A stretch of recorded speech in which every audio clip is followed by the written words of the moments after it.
છે જે કાંઈ કહું તે શાંતિથી સાંભળવા મારી નમ્ર વિનંતી। 1857ના ભારતીય વિદ્રોહમાં સૌથી અગ્રણી વ્યક્તિઓમાંથી એક હતા। તેમનો જન્મ 19 નવેમ્બર 1828ના રોજ વારાણસી ભારતમાં થયો હતો અને તેમનું નામ મણિકર્ણિકા હતું। બાદમાં તેમના લગ્ન ઝાંસીના રાજા ગંગાધર રાવ સાથે થયા હતા અને તે રાણી લક્ષ્મીબાઈ તરીકે ઓળખાયા હતા। રાણી લક્ષ્મીબાઈ તેમની બહાદુરતા અને નિશ્ચિતતા માટે જાણીતા હતા।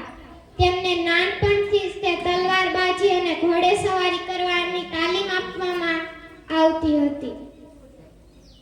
રાણી લક્ષ્મીબાઈનો વારસો ભારત અને વિશ્વભરમાં એક જ પ્રેરણા દેતો રહે છે કે તેઓ એક બહાદુર અને કુશળ યોદ્ધા હતા અને તેમને લોકોની સ્વતંત્રતા માટે લડત આપી હતી।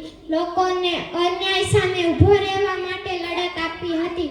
મુર્દો મેં ભી જાન ડાલ દે ઉનકી એસી કહાની, મુર્દો મેં ભી જાન ડાલ દે ઉનકી એસી કહાની, વહ કોઈ और नहीं झांसी वाली रानी थी, वह कोई और नहीं झांसी वाली रानी थी। अस्तु। खूब सरस।